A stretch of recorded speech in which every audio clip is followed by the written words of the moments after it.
and welcome. Thanks for joining us for another deep dive. Today we're looking into something pretty significant in the media world. It's about the BBC and their recent admission that editorial standards slipped in an interview they did with Prince Harry. Now, this isn't just about one interview. It really touches on bigger questions, about how news gets made and how much we can trust the big news outlets. hmm So, over the next little while, we'll try to unpack what happened, why it matters, and maybe what it tells us about the media landscape more broadly. The aim, really, is to give you a clear, insightful picture. And helping us do that, we're very pleased to have James Thornton with us. James is a hugely experienced media analyst, and importantly, he used to be an editorial policy advisor right there at the BBC. Thanks so much for joining our deep dive today, and thank you for watching Westferry Times. Thanks for having me. Yes, it's definitely a situation worth digging into. Okay, let's jump right in then. The headline is quite stark. BBC admits lapse in editorial standards. What exactly did the BBC find in its own review? Well, what's quite interesting here is that this started internally. It wasn't really external pressure initially. The BBC's own review found several key problems with how the Prince Harry interview from last year was produced and presented. The main issues were around, well, the framing of certain quotes, and also not providing enough context to really understand what was being said. Ultimately, it meant they didn't quite meet their own standards for impartiality in how the whole thing came across to viewers. Okay, just so I'm absolutely clear, the interview itself happened. Prince Harry actually said those things. They weren't, made up. Oh, absolutely, that's correct. The interview was real, the quotes were accurate, no question there. The problem lies in the decisions made after the recording, which bits to highlight, how those clips were edited together. And it seems not enough effort was made to include information that might have given other perspectives, or just a fuller picture. The review basically concluded these choices could have given viewers a rather skewed understanding. Hmm. It's hard not to think back when you hear about standards lapsing at the BBC regarding the royals. I mean, the Martin Bashir interview with Princess Diana comes to mind. Do you see parallels? It's a natural comparison to make, certainly. Looking at sort of the BBC's history with the royal family, both incidents definitely brought intense scrutiny onto their journalism. But the actual failings seem quite different in nature. With Bashir, the core issue was deception, using dishonest methods to actually get the interview in the first place.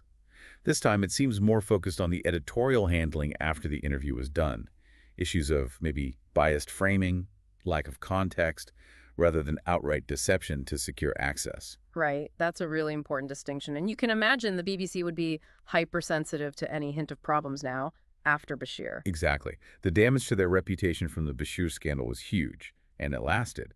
So it stands to reason they'd be much more vigilant now, much quicker to address any perceived slip-ups in their own code, precisely to avoid another crisis like that. You mentioned the BBC's editorial standards. They're generally seen as incredibly thorough, aren't they? Can you give us a sense of just how rigorous they're supposed to be? Oh, they're widely considered a gold standard, yes. The guidelines are built on core principles. Accuracy, for instance. It's not just about getting facts right, but making sure the overall picture presented is truthful, not misleading. Fairness is key, making sure different sides of significant arguments get proper consideration. And impartiality, of course, which means the BBC shouldn't take sides on controversial issues. Plus, there are specific rules about things like the right of reply, especially if someone's being criticized. These aren't just suggestions. They're meant to apply to everything the BBC does, but especially rigorously for high-profile, sensitive stories. Okay, so given that very strict framework, where did the internal review say things went wrong with the Prince Harry interview specifically? It seems to have highlighted a couple of main areas where the usual processes maybe weren't followed quite as strictly. Firstly, the editing choices. It looks like they put a lot of emphasis on certain things, Prince Harry said, but maybe didn't balance it enough with other relevant viewpoints or the background needed to properly assess his claims. So if he made criticisms, the review suggests there wasn't enough effort to include the other side or context for a balanced view. Secondly, there are hints that maybe the standard fact-checking processes were rushed, perhaps, or just not applied with the usual depth you'd expect for something this big and sensitive. And what's the reaction been? Publicly and maybe from the palace itself. Public reaction has been, well, mixed, as you might expect. Some people see it as more proof of bias in reporting on Harry and Meghan. Others think, while it's important the BBC admitted it, maybe it's getting blown out of proportion a bit. But undeniably, things like this do make people question, again, how much trust they can place in the BBC. As for Buckingham Palace, officially, silence. No statement. However, reports, from sources said to be close to the palace suggest they are quite concerned. They apparently see it as part of a pattern, almost, of editorial issues and how the BBC covers royal stories. What about internationally? The BBC is often held up as this benchmark for news quality. Does an admission like this dent that image? It certainly feeds into a narrative, pushed by some, that maybe the BBC standards or rigor are slipping. For people overseas who rely on the BBC for impartial, accurate news, yes, these admissions can be quite damaging. Trust in media globally is already shaky. So when a major player like the BBC admits fault, it can have ripple effects, potentially weakening confidence in journalism more widely. And back home in the UK, could this have sort of practical consequences? Thinking about the license fee, for example. That's a very good point. The whole funding model, the license fee, is constantly debated anyway, politically and publicly. Incidents like this definitely give more ammunition to those who want changes, different funding, maybe more regulation. When public trust takes a hit because of editorial issues, it makes defending the status quo, that license fee model, potentially harder.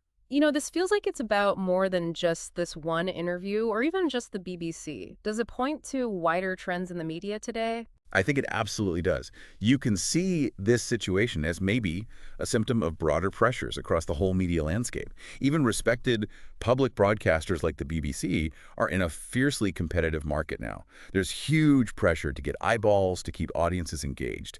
And that pressure can sometimes create a conflict, can't it, between getting attention and upholding those traditional journalistic values, thoroughness, balance, giving proper context. It's a constant balancing act. Yeah. Deep, nuanced reporting versus making something that cuts through in a really noisy digital world. So, is there a danger that maybe unintentionally core editorial principles get a bit sidelined in the race for clicks or views? That's definitely a major concern being discussed. I mean, look how social media has changed everything, how news spreads, how we consume it.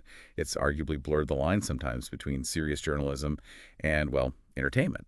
The focus on speed, on making things shareable, can sometimes mean that depth and full context take a back seat, even if that's not the intention. Could there be any legal fallout for the BBC here?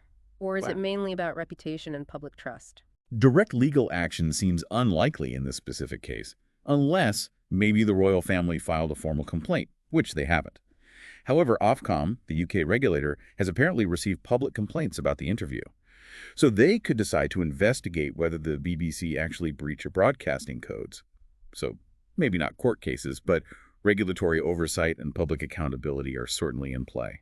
And what about Prince Harry? He's been very vocal about his issues with the media. How might he see this latest development? Well, he hasn't made a specific statement on this admission, as far as I know. But look, he has a very clear, very public track record of criticizing the UK media quite harshly. You just have to look at his ongoing legal battles with newspaper groups. He's clearly unhappy and wants changes, especially regarding his family.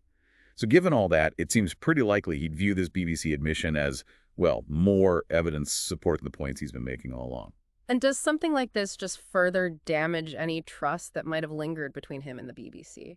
It's probably fair to say that relationship was already pretty tense. Prince Harry and Meghan have definitely become much more selective about which UK media they engage with. So an admission of editorial problems in an interview specifically with him, yeah, that's unlikely to help matters. It probably just reinforces their cautious stance and makes future cooperation even trickier, I'd imagine. So, looking forward, what might we expect from the BBC in response? Any reforms or changes likely? I think we can anticipate a few things. Firstly, almost certainly more internal reviews to figure out exactly where the system failed this time. That could lead to them tweaking or clarifying their existing editorial guidelines. Secondly, probably a renewed focus on training for editors and producers, especially around impartiality and providing enough context in these kinds of sensitive interviews. And thirdly, the BBC might feel they need to make further public statements, reaffirming their commitment to standards and explaining what they're doing to stop it happening again. There might also be external pressure from regulators, commentators, to maybe rethink how they handle interviews with really high-profile figures generally. And ultimately, can an institution like the BBC actually win back public trust after admitting something like this? Yes, I think it's possible. But it takes time, and it takes real, transparent action. Look, mistakes happen in any big organization. It's unavoidable sometimes. The crucial thing is how you own up to them and what you do about it. If they conduct thorough reviews, make genuine changes where needed, and consistently show they're sticking to their core principles day in, day out, then yes, they can work to rebuild and maintain that audience trust. Well, thank you so much for bringing your expertise to this. It's a really important discussion about media integrity. My pleasure. It's certainly a conversation we need to keep having. And thank you for joining us for this deep dive. The media plays such a huge role in how we understand the world, and with that power comes, well, a massive responsibility to be ethical and accurate. We'll definitely keep an eye on how this story unfolds and others like it that raise these vital questions about our media. Until our next deep dive, thank you for listening. Stay informed, keep thinking critically about the information you consume, and never stop asking the important questions.